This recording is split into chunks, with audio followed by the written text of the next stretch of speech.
The Full Circle Podcast. Compelling interviews and incredible tales from Colorado's western slope, from the mountains to the desert.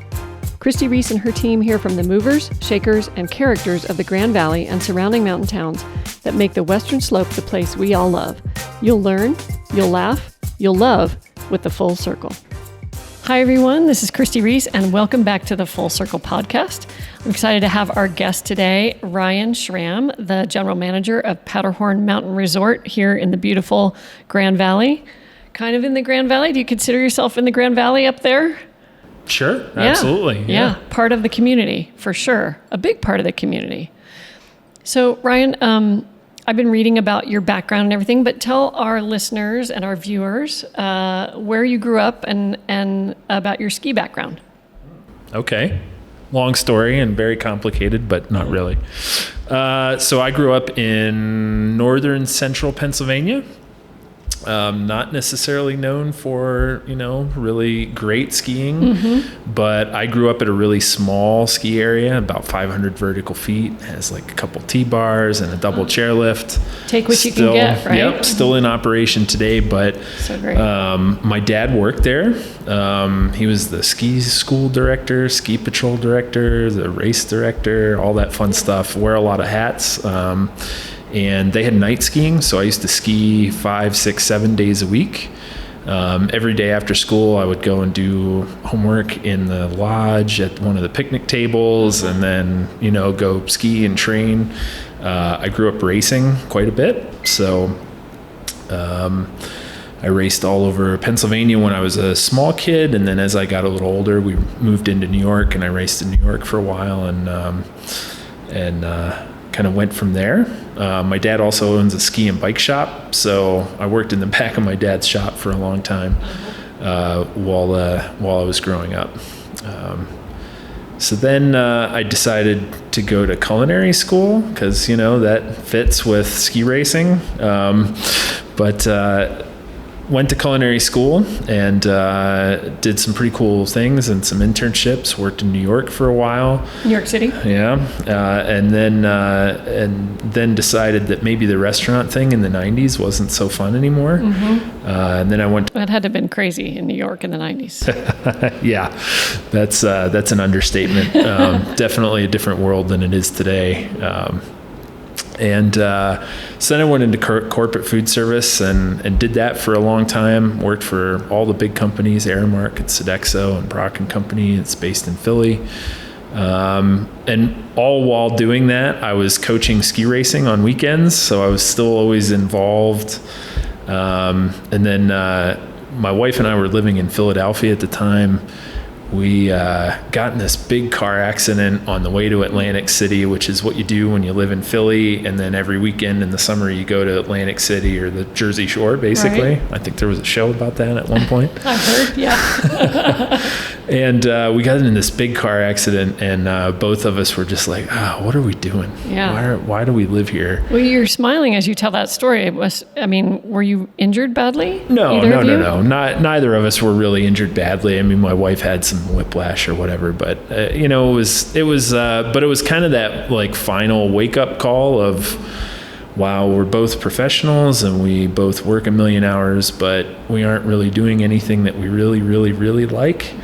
So she decided to go back to school to get her PhD, and I kind of had maybe an early midlife crisis and said, you know what, I'm going to take a little break from all the, the corporate world and go coach ski racing for a winter. So I made a couple of phone calls to some friends in New England, and we ended up in New Hampshire. I ended up coaching and taking over the race program at a place called Ragged Mountain. And that was probably, 2010 maybe. While my wife went back to school to get her PhD in pharmacology. And so I just kept like showing up at Ragged Mountain, and I kept getting a paycheck, and it was supposed to be a seasonal job, and that was basically with the same company for the last 12 years. And so that first year that you were coaching the racing, was it just your heart was filled up? You felt like, okay, I am where I'm supposed to be now. Yeah, exactly. Yeah, it was kind of going back to my childhood and thinking about some of my coaches when I was growing up. And yeah, that was definitely the best job I ever had. Yeah. Yeah. But being in the food service industry, it's kind of cool now being a GM at a ski area. You have a little appreciation for dining at the ski area and what you can and can't provide and what people want. Mm-hmm. Yeah, I mean, across our enterprise, of our 5 resorts, it's 25 to 30% of all of our revenue is food and beverage. So it's an important piece. Hospitality is an important piece. I always like to say that, we're really in the hospitality business. We're not in the ski business. There's a distinct difference there. Mm-hmm. Yeah.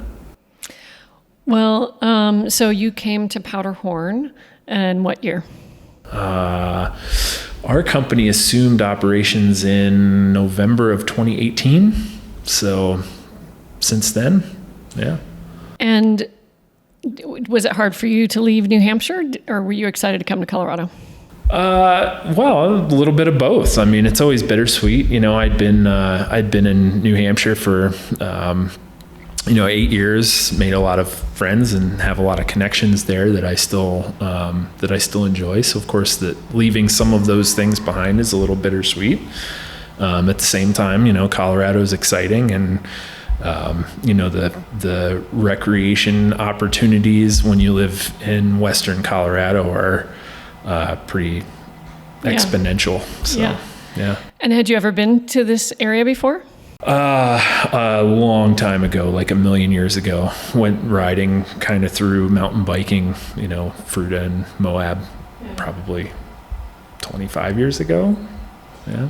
So obviously there's a big elevation difference. What are some of the other differences and there's a snow difference, right? What else did you notice when you came here that was different about skiing here and the ski industry here?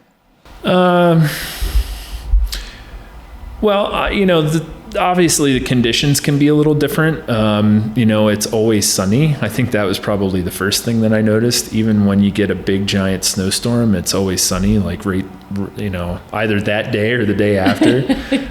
In New England, when it snows, then it's cloudy for at least 3 weeks after. So of course that's a big change. I am a firm snow advocate, so because I grew up racing and I like to use my edges from time to time, and firm snow is not a bad thing, but at the same time, boy, those big POW days can be a lot of fun. Mm-hmm. That's a big difference, culturally. I think Colorado is different from New England in a lot of ways. It's a little bit more laid back, a little bit slower pace of life sometimes, and that's not a bad thing. Yeah. Do the two ski areas compare in size a little bit? Yeah. How big is Ragged Mountain? Yeah, Ragged Mountain is about 1,200 vertical feet. Powderhorn's 1,650. So they're similar in size, similar in skier visit numbers. Powderhorn is by far one of the largest resorts by acreage that we have in our portfolio. So, 1,600 acres versus, Ragged is 250. Oh, wow. Right. So. Yeah, that's a big difference. Mm-hmm. That's why we can find those secret stashes of powder even a week after it snows. Yeah. Right? Yeah, exactly. I'm not telling you where mine are. No. Okay. Darn it. After the show. Yeah. Okay. Yeah. So when the management wanted to bring you here to Powderhorn, what did they give you as your mission? This is what we want you to do here, Ryan. Well, in certain ways, there wasn't a specific directive. It's more, let's figure out what Powderhorn is, what's its niche, what's the goals there. Let's not pull on any levers really hard right away. Let's just, make it better. Take what we're doing and make it better. And we do that across all of our resorts when we bring them into the portfolio. Let's not necessarily come in with some mandate or dictation of this is a model that works. Let's figure it out and how do we best adapt those or best maybe make them more efficient and streamlined so that they're kind of firing on all cylinders. That's really the goal there. So what do you think Powderhorn's niche is? I think it is a really great community resource. I think that it is a lot of fun to ski. It's got some really good terrain. It doesn't always, get a lot of the best ratings for, the steepest or longest runs or things like that. But boy, it's so playful. And when it snows, boy, it skis a lot bigger than it actually is. I would agree with that. I'm just getting goosebumps thinking about it. So much fun. I mean, I go up there skiing with my kids and my friends, and without fail, every time I'm up there, I think how lucky I am to have that so close to home. And last year, I remember a couple times being in the snowstorm, not riding up the lift and not being able to see anything, and knowing that I had a pretty short drive home, like I'm going up a chairlift into a blizzard and it's really awesome, and then I'm going to be home in an hour and warm. And it's a great little spot. It's a gem. Talk a little bit about Mission Affordable, because that's a program that you brought from New Hampshire, right? And talk about what its intent was and how successful it was. Well, we started that in Ragged a number of years ago. And, in certain ways, it was, Ragged in New Hampshire was in a different place than Powderhorn is in Colorado. It's 90 minutes from Boston, a major metropolitan area, but, there's 30, 40, 50 ski areas within a 2-hour drive of Boston, right? Really? Yeah, there's because you got most of Vermont, New Hampshire, Maine, some really big, very interesting places. So, part of the Mission Affordable, or that original mission, was really just to differentiate Ragged from some of the competitors. Mount Sunapee, which is now a Vail property. Ragged had 250 acres and Sunapee had maybe 255, and Mount Sunapee had a high-speed lift and Ragged had a high-speed lift. And, I think Ragged's 1,250 vertical feet and Mount Sunapee was 1,280 or something like that. I mean, they're very, very, very similar. So why go to one versus the other? And we were coming out of a really, really lean, really challenging snow year. We closed the ski resort a couple of weeks early because it was 75 or 80 degrees, very unseasonable weather and temperatures. And we just kind of came up with this program to solve a couple of problems, right? To make sure that we could continue on with the resort, but then also to drive new business, to drive some trial and some experimentation. People were like, "Wow, that pass is so inexpensive that why wouldn't I buy that?" Yeah. Right? Can't afford not to ski. Yeah, I can't. Exactly. And it restored a lot of confidence in the marketplace, in the Ragged product. And we went from zero to hero in a really, very, in one season. And it took a lot of planning before that first winter, because we had sold more passes than we had ever sold before. So it was a product that really resonated in that marketplace, and helped Ragged grow exponentially. So it was really important, and it was really fun to be kind of part of that transformation. Yeah. And that product really kind of transferred to Powderhorn in a meaningful way. Again, you've got some of the world's best ski areas in Colorado, not that far away. Mm-hmm. So again, how's Powderhorn? We already talked about it skis really well, but not a lot of people know that. So how do we differentiate Powderhorn in the Colorado marketplace? And again, Mission Affordable has kind of done the trick and fit the bill. Mm-hmm. And started to transform that resort. And is that program still going on? Absolutely. Yeah. Yeah. So what are season passes selling for right now?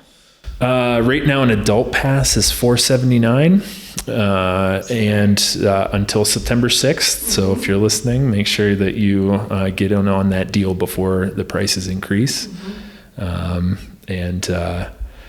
Yeah, I mean, it's certainly one of the best deals in Colorado. What does a pass cost at, say, Aspen or Telluride now? I'm not sure about Telluride off the top of my head. I think, an Aspen pass is $2,000 to $2,200, something like that for an adult. Yeah. So what other kinds of programs are you excited about bringing to Powderhorn, or other programs that you have done or some that you might have coming up? So one of the programs that we did develop at Powderhorn is the Bob Beverly Free Learn to Ski program, Free Learn to Ski and Snowboard program. That's gone through a few evolutions, and it will continue to evolve. But I think that's been a very interesting and beneficial program to allow some people that might not have normally tried skiing to try it 3 times and kind of get their feet wet and be able to come back a couple of times to really kind of have a good progression of learning before hanging it up or becoming a skier or a snowboarder. So that's been an important one for us, and I think we'll continue to evolve that over time to fit the marketplace and make it work. Powderhorn Lodging. What's going on up there with all of the properties that are owned by the resort itself and other private entities? What's the latest? Well, that gets complicated. There's a lot of different entities involved there. Ultimately, Powderhorn only operates the tiny homes. They're the only ones that we're directly operating and involved with. Of course, we still have the Golden Woods properties there. Those are run by RCI, so an outside party, and they're owned. Kind of like a timeshare setup, I believe. And then the slopeside building that's been there for a number of years has recently changed hands. So I'm anxious to see kind of what happens with that parcel, being really our next door neighbor. Yeah, as they have lodging and restaurant facility. Right. Yeah. Yeah. So snowmaking. You've made some big improvements in snowmaking up at the resort since your arrival here. How's that going? Right. Pretty well. Snowmaking, I think, is key for a number of reasons, but one is just being able to eliminate a little bit of the variability of weather. As time progresses and time marches on, the variability of weather gets more exponential. Right. So we need to be able to insulate ourselves and insulate our business a little bit from that variability. So snowmaking is key, and developing snowmaking over time, increasing capacity, increasing the amount of trails that are covered by snowmaking. Those are all a big focus for us going forward. That was a really, really large project to get across the finish line. Access to a lot of water from the city of Grand Junction up on the reservoir, the Anderson Reservoir that's up on the very top. There's a little bit of creative engineering that went into that project too. There were a lot of people that said you just can't run a pipeline down a big rock cliff, and turns out that you can. So that was it's been a big fun project to be a part of, and that started to again kind of transform Powderhorn into something that's a reliable product. Again, people have the confidence that we're going to open in early December, whether it snows or not, and we'll be able to stay open until the end of March or April, because we've got that pad, that insulation from what's going on. Was the beginning of the 21 season the first year with the new snowmaking equipment? Yeah, the 2021 season was the first the first year. And kind of working out some of the bugs and that sort of thing. This past winter was really the first winter that we were able to operate it at its, maximum capacities and things like that. And then of course, we had the warmest November on record last year. So of course it was, despite having access to water and some really good state-of-the-art automated snowmaking, you still need it to be below 32 degrees to make snow. So that was certainly a little bit of a challenge, and we didn't quite make our desired opening day by a week. So that was a little hard, but was still earlier than average. Earlier than ever. Earlier than ever. Yeah. Fantastic. Yep. Yeah. So again, if we have a nice cold end of October and November, we'll be able to open Thanksgiving weekend. Oh, that's exciting. Yeah. Just think, everybody, we could be skiing at Thanksgiving at Powderhorn. Yeah. Yay. I just thought about it. It's about 60 days until we would start making snow. Wow. Fantastic. Yeah. So how has the drought all over Colorado affected not only Powderhorn, but the ski industry as a whole here in Colorado? Well, it certainly had an impact, especially when you think about snowmaking and snowmaking water. Sometimes that's had a negative impact on the amount of water areas are able to extract or use. At the same time, it often has a positive effect because you're not actually using water. You're just storing water and letting it melt and leach back into the system that it came from over a longer period of time. So in certain ways, it's also a really nice buffer. So kind of dealing with that perception and the yin and yang of that equation can be challenging. Climate change is on everyone's radar. Drought, how dry things are, wildfires, the threat of wildfires. There was a tiny little fire at the very end of the canyon there where 65 meets I-70. It had everyone panicked. Could that thing flare up? And, is it 180,000 acres like the Pine Gulch fire was a few summers ago? So much dead timber everywhere, the beetle kill and just dry conditions. Yeah, exactly. Scary. So this summer has been, while it's been a little bit challenging operationally, the damp and wet part of the summer has been really good to see. The soils are damp and not dried out, and to see that come back a little bit and be revitalized is good. And you all, speaking of summer, you all have been working on your summer programs, mountain biking, weddings, events. Yeah. COVID really put a damper on weddings and events. Most of our wedding business, was either canceled, postponed. This summer was really the first year that we've done, more weddings and, had a full wedding program. I'd say the same thing about events. We really didn't have much in the way of events the last 2 summers or 2 winters. Being able to see some of those events come back, like Gears and Beers, which is this coming Saturday. The Color Weekend, being able to revitalize those and bring those back. Events add just that little bit of, intangible feel and activity to the resort that make it feel good and make you feel like you're a part of something and you want to come back. So those are really integral to what we do. Well, talk more about the mountain biking and how, what's the expansion goal for the mountain biking? We've got a lot of trails now, and what a fun thing to be able to do.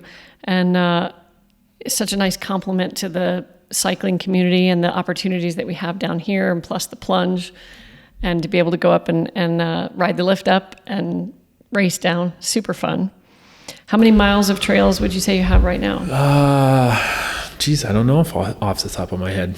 I'd have to go back and look.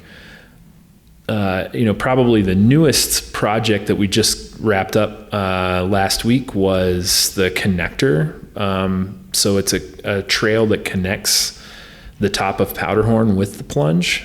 Nice. So again, that's, it's kind of outside of our Forest Service permit area, but it's a very interesting trail. It also makes a lot of loops that didn't really exist before. So riding, even if you weren't riding in the bike park, you could ride, West Bench and Rimview and this connector trail and kind of make a loop of it.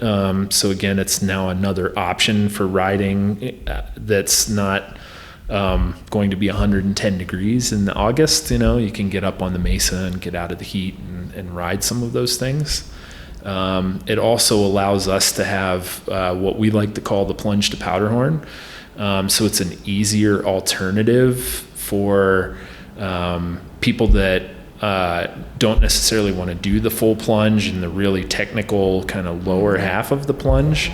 You can, take a shuttle up, you can ride on the plunge and then take some other trails, to get back over to Powderhorn and then ride the bike park down back to your car. And it's a more intermediate level experience, something that, I'd take my wife on. Yeah. As opposed to riding the last full plunge. That last 17 miles, which is pretty gnarly in a lot of spots. So. You've ridden the whole thing, I take it?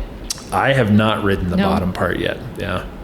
So, and then, we've also got a lot going on in the bike park. We've built, just since I've been here, we built a new green trail and a new blue trail. And we'll continue to work with the Forest Service on expanding and building more trail, revitalizing some of our old ones. We took a good long, hard approach on Pinball, which is our Black Diamond bike trail, and did some new features and kind of brought that back to what it was a few years ago.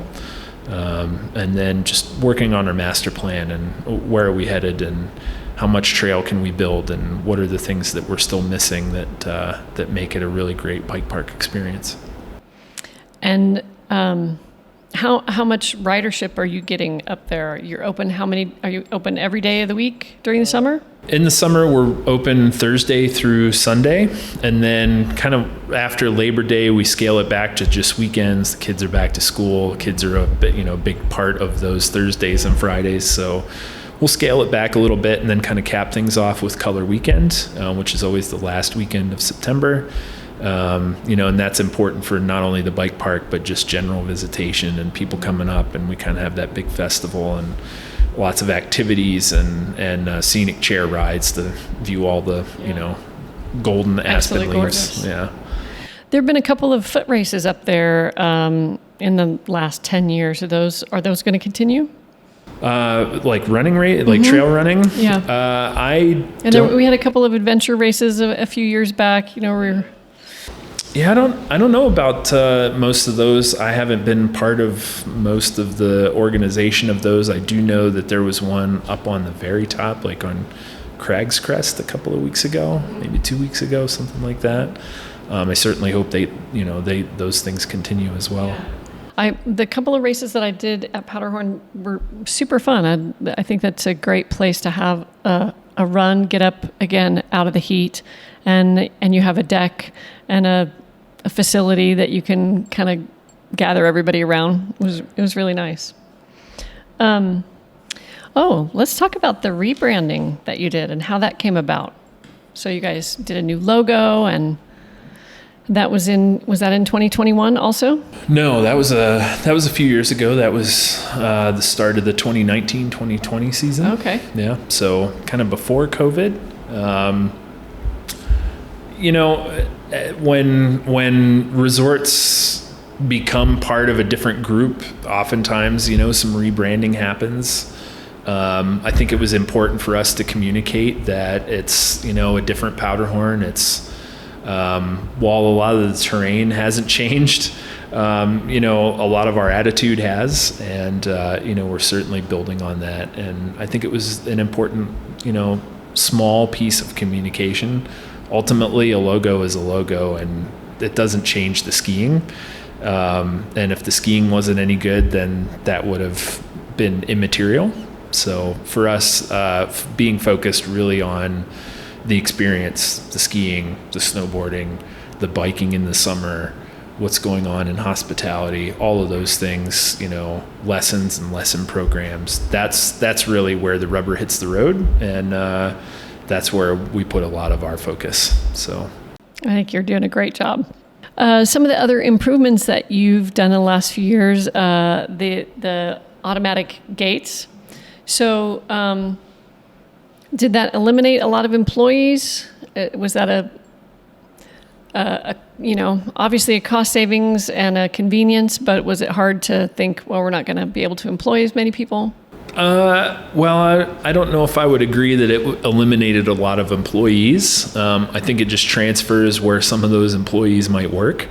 It didn't, you still have someone at the lift corrals that's looking at the pictures of the people coming through the gate instead of going over to check your ticket that's hanging off of your jacket. They're just, trying to pair up, faces and the account information that's popping through. So in certain ways, it really didn't change much. I think the biggest benefit for us really is just convenience for the consumer. Once you have an RFID card, you can reload it online. And that's whether you have a season pass or a lift ticket or whatever product. You can just go online and reload it and never have to go back to the ticket office. You avoid a lot of lines. Yeah. You can avoid, again, it's kind of a COVID hangover thing, but you don't have someone kind of in your face looking for your lift ticket at the lift line.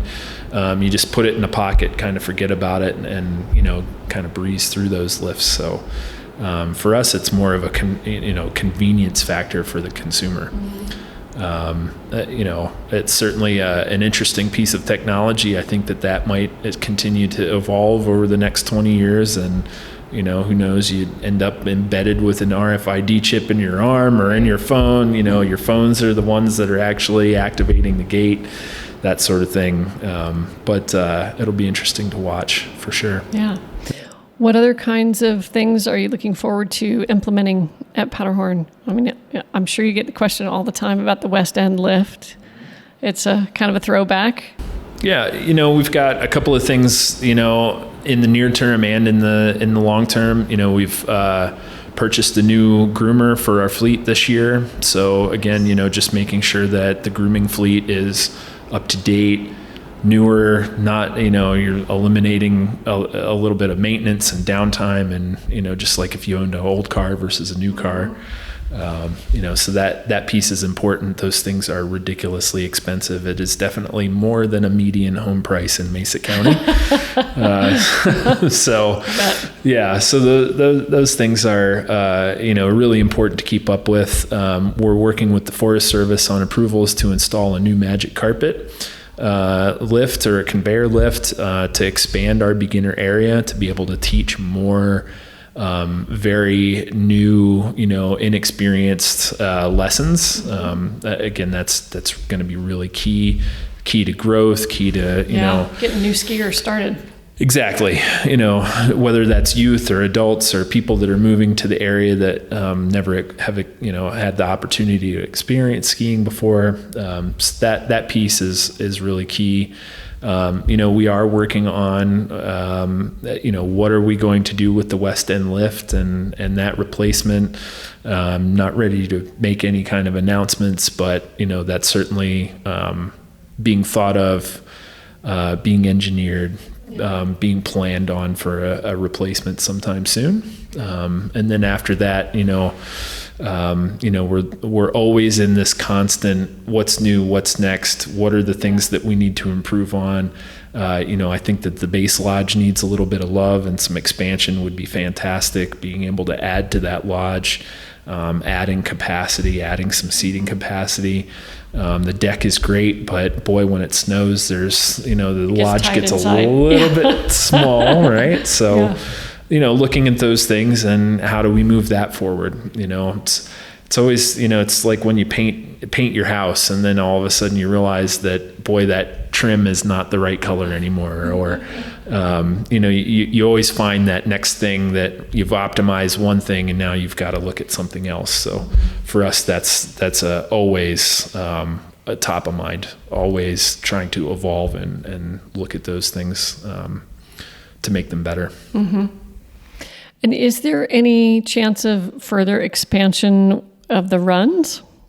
Or do you feel like it's kind of set where it is now? In certain ways, there probably is some expansion. And, there's some thoughts that we've had, and how to make a couple of areas better accessible, or maybe a little bit better. Looking at it strictly from a business standpoint, the mountain side of the resort has significantly more capacity than the base area, right? So adding a lot of capacity uphill doesn't make sense without addressing a lot of those things in the base area capacity or parking capacity or things like that. We built a brand new parking lot last year, which was a fantastic addition. But if we're going to continue to expand skiers and the ski experience, then we need to also continue to look at those things too. Mm-hmm. So. And what about the tubing? Is that going to come back, or is that gone? Yeah, I don't know that in the near term there will be any kind of tubing at the resort. There's not really enough of a bed base to make that thing work at night. There's Old Powderhorn just up the road, which seems to be a very, very popular tubing spot. Yeah. Tubing spot. So as a business, that doesn't really work very well at the moment. Maybe someday in the future, we could look at it again, but for now, I don't think that'll be anything we would want to do in the near future. My kids ask about it a lot. It was fun. Yeah. And then there were some other things that were tried up at Powderhorn. I think before you got here, they had the bungee, not bungee, but the jumping pit for a while. It had a tower and jump into the big pit area. You go to those other ski areas. Sounds interesting. And they've got the bungee jumping things and all that. But how did COVID affect the skier numbers and the summer numbers up at Powderhorn? And are you still recovering from that, or was it better than expected? How do I say that COVID was actually a really good thing? I mean, it wasn't. COVID was an absolutely horrible thing. I mean, millions of people have died. It's a really, really horrible thing that has happened across the globe. At the same time, for a resort like Powderhorn or some of the other resorts in our portfolio, it was actually beneficial for us because just a lot of people stopped traveling, right? Those typical families, and I'm a typical family, that went to Aspen or Vail or something like that for a week or even a long weekend or down to Telluride. A lot of those things really just kind of evaporated. People didn't feel comfortable traveling. They didn't want to stay in a hotel. So, a day, resort like Powderhorn, it's a day's drive or less. It's a day resort. Resorts like that really saw an upswing in visitation. For us, we've been able to capitalize on that and use that to our advantage and continue that growth. So, in both summer and winter. Yeah. Well, obviously, the bulk of your clientele comes from the Grand Valley. But you get a lot of people from the other side of the Grand Mesa, Cedar Ridge. Do you get a lot of people from Delta, Montrose? Yeah, those are all expanding markets for us. Delta, Montrose, Ridgeway, down that direction. And then same thing, I would say, DeBeck, Parachute, Rifle, Silt, even into Glenwood Springs, those are all expanding markets for us. We're gaining more and more market share from there. You'd also be surprised, there's a pretty large contingent from Utah that comes to Powderhorn too. From Green River to Moab, it's less drive to get to Powderhorn than it would be to get to any of the Salt Lake City areas. Yeah. So, yeah. True. Well, I always enjoy when I go up there, I talk to people in the lift and love hearing, oh yeah, this is our first time at Powderhorn. We're from Front Range or even up in the mountains. I've definitely met a lot more people just trying it out. I've heard good things and want to come down and check it out. Yeah. Certainly some of the larger resorts have experienced some challenges in the last couple of years too, just with managing capacity. And again, that's proven to be an advantage for a resort like Powderhorn. Mm-hmm. Being able to capitalize on people that aren't looking for that particular experience, and wanting something a little bit more genuine and authentic, and more about the skiing and less about all of the other things. That's a good opportunity for us. Anything else that you want to share about what's next for Powderhorn? Well, again, I would just say, we're always looking at where are the next things, areas of focus. Where are the things that we can expand upon, do better, provide a different or better experience without trying to be another Aspen or Vail, because that's not really what Powderhorn is, and that's not what it should be, and not everybody wants that kind of experience. Like I had mentioned before. How do we optimize that and make that the best ski area experience? And that's what we'll continue to do over the course of the next couple of years. Awesome. Well, thank you for your leadership at Powderhorn. I thoroughly enjoy skiing there. I think you make everything pretty easy. Every once in a while when I pull up there, crack of 11 and I have to park way down the road. Early bird gets the worm. I know. Talk to my kids about it. Mm-hmm. They have learned the joys of getting up early and being up there early. But sometimes on the weekends it's all about sleeping in the winter. So, but I think you guys are doing a great job, and I just absolutely love skiing there. So keep up the good work, and buy those season passes, right? Yep. Yeah, exactly. The next deadline is September 6th. I think it's the day after Labor Day. Prices will increase from that $479 level to the next one. So make sure you get those passes purchased. I think I already got mine, but I'm just going to make myself a note. Just in case. Right. Check on passes. Yeah. Yeah, the best price is always the 2 weeks right before we close. Mm-hmm. That's the absolute cheapest price that you can get, and they were on sale for $379 back then. So yeah, it's best deal going. Yep. Yeah. Well, Ryan Schramm, thank you so much for joining us today.